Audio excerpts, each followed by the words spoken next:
Hi, and welcome to Beyond Sunday. We're back, James. We're back. Good to have you again.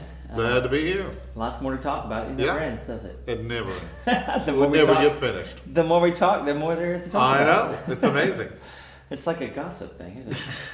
Yeah, but in a positive Being a way. hairdresser. Yeah, there you go. Well, last week we talked about tithing, and that was really good information. I really enjoyed that. And this past week you delved into the quantum field and quantum physics. So I want to talk more about that and go a little deeper. And I know you've got more planned for that, but let's go ahead and chat about the quantum field of possibility. Sure. So give me a little of your take on it to begin with. I mean, it's a vast thing, but where's a good starting point? Well, it's amazing, but most of the time we are all locked into pattern thinking. Okay? We have these thoughts that are constant, and we're constantly rehashing our lives. We're rehashing what happened yesterday. We're rehashing things that happened to us when we were little. And we live on subconscious beliefs that have been programmed into us. And so the idea of the quantum leaping, okay, is the idea of moving outside of the programming into extraordinary thinking, okay?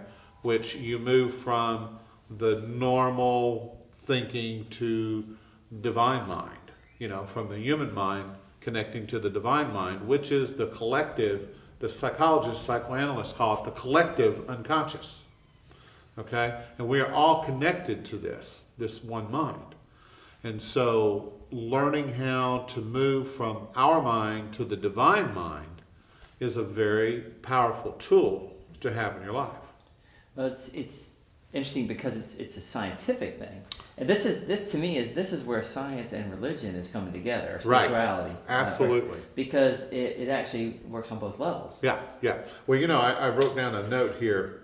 Werner Heisenberg, who came out with the uncertainty principle theory, he says the atoms or elementary particles themselves are not real. They form a world of potentialities or possibilities rather than one of things or facts. Okay? This is the point where people have talked about this chair is not really here. Right. It's here because I believe it's here. Right. That's so tough to fathom that This is just molecules, vibrating fast enough or slow enough that I can sit on it without falling through. Right. That's a tough thing to grasp. Well, it is. If you have a table, for instance, the atoms in that table are moving around and gives solidity to the table. But if you are able to access the quantum field or the kingdom of God, you could actually put your hand through the table. Because in reality, in true reality, there's more space in the table or the chair. In other words, if you were in the quantum field, you would sit in that chair and you might go to the floor, say, or you could put your hand through a wall or through a table or whatever, because the atoms and the molecules, if we can align ourselves with the quantum field, then we can move beyond the physical, and that's where the miracles can begin to take place. And this is not just crazy talk. This is documented that people do this, right? Absolutely. But it's okay to be a little bit crazy. Yeah. Okay? to live on the edge just a little bit, because it's that normal pattern thinking mind that, over and over, you say the same things, you go to the same restaurants, you do the same things over and over and over. Once we can get out of that and begin to move outside of the human mind, then we can connect with the quantum mind, the mind of God. And this stuff, the experiments and the proof of this stuff have been around a long time. Oh, absolutely. Absolutely. A long time, but it seems like we're just in the last 10 years really getting a lot of it, actually, access to it, I guess. Absolutely. The Native Americans would do ceremony, and where they would do drumming. And what would happen in the drumming, they would move themselves beyond their traditional way of thinking into an altered state of consciousness. In that altered state of consciousness, they would connect with the divine mind they called the Great Spirit. And in doing that, if say for instance they needed rain, or their crops weren't coming in, or the buffalo were thinning out, or whatever was going on, they would do this ceremony, or they dance around in a circle until they entered an altered state of consciousness, and in that state of consciousness they were able to connect with the divine mind. So this whole quantum physics and Yes. quantum field possibility is a lot about, I mean, this is where the idea of all one comes from. Right. Talk about it a little bit for me. Yeah, well, we are all connected by the one Spirit, okay? And Spirit, if Jesus were here today, or if somebody who used that terminology existed today, they would use the word energy. There's one energy. There's one field of energy. And we all live in that soup, that energy soup. And in the scriptures it says we live and move and have our being in that one Spirit. And so we live in this realm. It's just like the ocean and the fish that swim, and the little schools of fish, and the sharks and the dolphins and the whales, and all those things that are in that. They all just flow and work together. They don't run into each other, you know. They're all part of the same thing. And all of nature is that way too. You know, you notice that nature is connected that way. And the thing that I have noticed, and this is what I really believe that helps us to connect to the quantum field, is playfulness. Okay? Playfulness. Childlike. Innocence. The joyfulness. You know, it's like if you watch a cat or a dog or squirrels, or even a big cat, you know, they'll catch their food and they'll play with it for a while before they eat it, you know.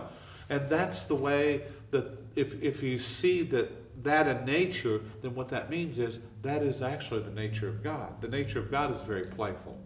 Now, God plays with me all the time, okay? And what I mean by that is, like, for instance, I had a dream one night, and in this dream I was sliding down this wire.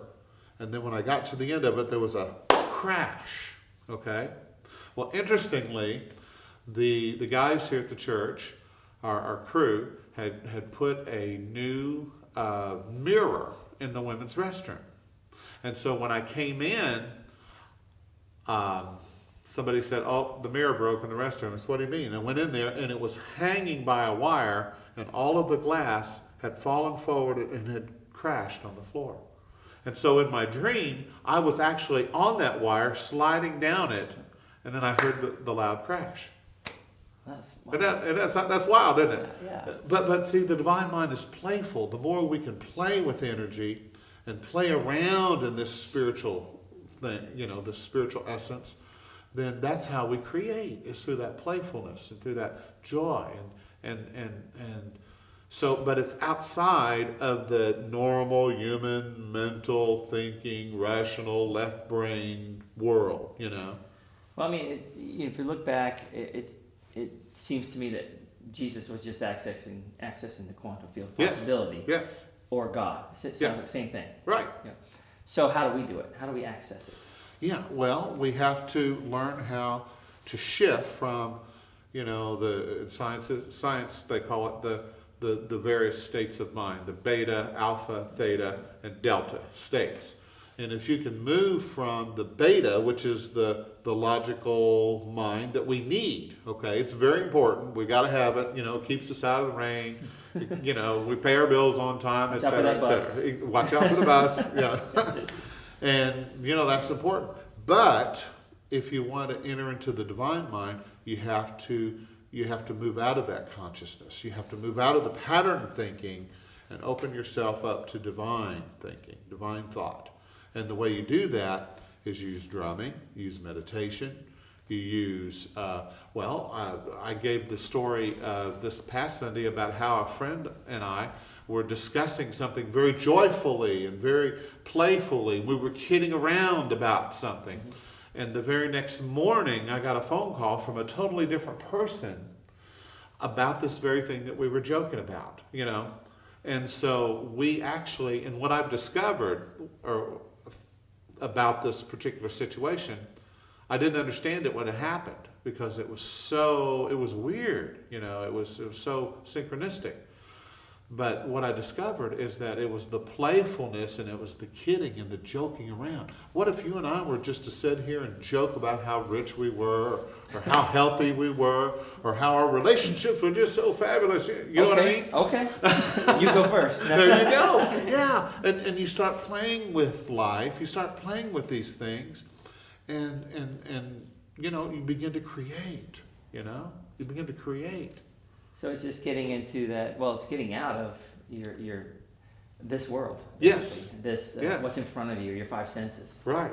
and getting into, and I guess meditation. I mean, what are some other ways? Through meditation, through I guess playing, being childlike. I guess. Absolutely. Somebody told me one time, said, "James, you're out of your mind."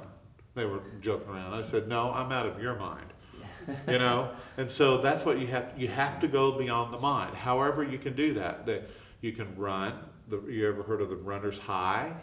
Yeah. You can do a walking meditation out in nature.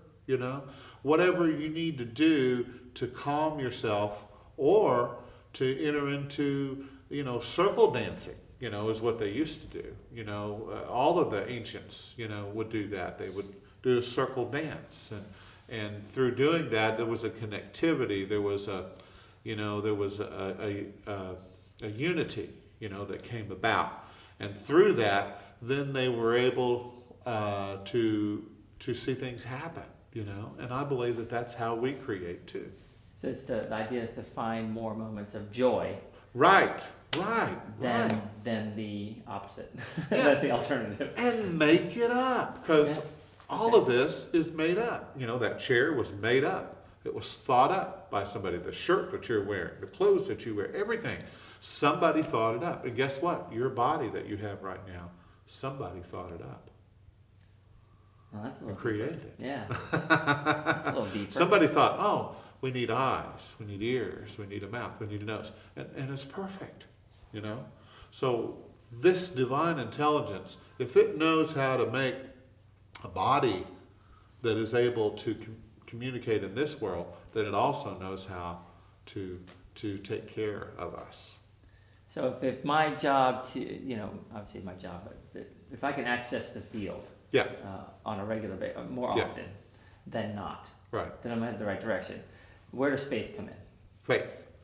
Yeah, well, what is faith? Faith is trust in the positive, okay? Fear or doubt is trust in the negative, okay? So they both work. They both work perfectly. Unfortunately. Exactly.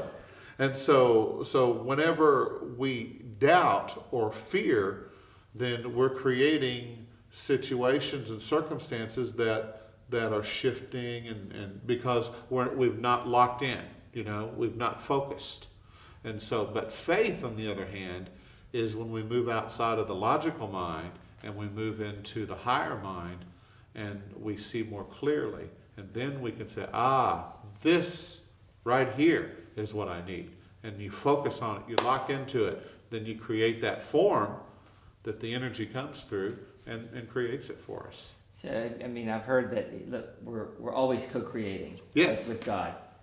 Whether you always are, you don't get to choose that. Whether you do it on purpose or by default. Absolutely. And it sounds like that's the quantum field of possibility happening all the time. Right. And we'll talk about the observer effect a little Yeah. bit, because I think there's something that's really powerful about that. It's not just what's happening; it's how you see it that makes it what's happening. Yeah. And yeah. And the experiments have been done that prove this whole point. Yeah. And so, if you want to talk about that a little bit, that'd be great. Yeah. The slit theory, or the slit, the experiment. Yeah. Experiment, the slit experiment, was fascinating, because depending on who was watching it, determined what would happen. In fact, I've got a quote here from Albert Einstein. This is what he said about quantum theory. He said, if it is correct, it signifies the end of physics as a science. Because what he was saying is that you're moving out of science into mysticism, into the mystical, into the spiritual domain.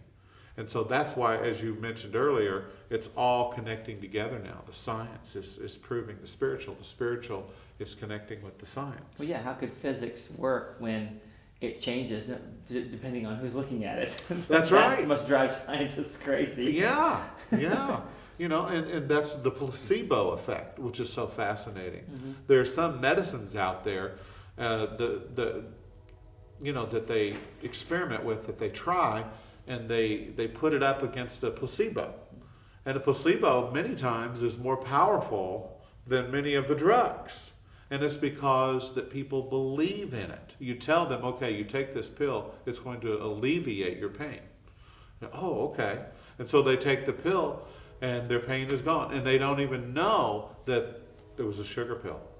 In fact, when I was a kid, my doctor that we had would joke, sometimes he would give people sugar pills because they were hypochondriacs. Mm-hmm. And he would tell them, now this is really going to help you. And they would take those pills and they say, doctor, I sure feel so much better. Can you give me another box of those pills? Yeah. And it wasn't the pill. It wasn't the external thing. It was the belief, the faith, the positive faith in that created the effect. And there's a lot of really interesting books out there that go into the quantum field. There's lots more of them now than there used to be. Amazing. There's tons of them. But do you have some that are your favorites and that you feel like you want to, if people want to know more about this? Oh, absolutely. Yeah. Dr. Richard Bartlett has written some great books, a couple of books on the physics of miracles. And what his books do is they help get people outside of their normal, rational thinking to use their imagination, to use their visualizing capacity, to use their senses and to create, instantaneous miracles. I've read The Holographic Universe. Yes. It's really interesting. Absolutely.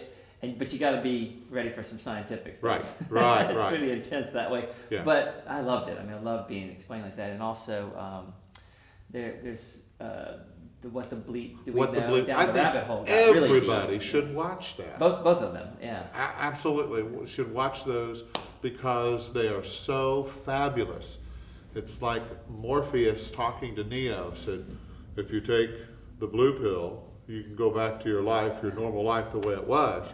Or if you take the red pill, then you can go down the rabbit hole and see how far it goes. Yeah, and once you do that, it's a different world. That's right. It's a very different world. You're going to have to give up a lot of your beliefs to Yeah. go certain places. You got to give up because it's just it's paradigm shifting. Absolutely. But why do I want to hold on to a belief that's not serving me or working for me anyway? Why do it?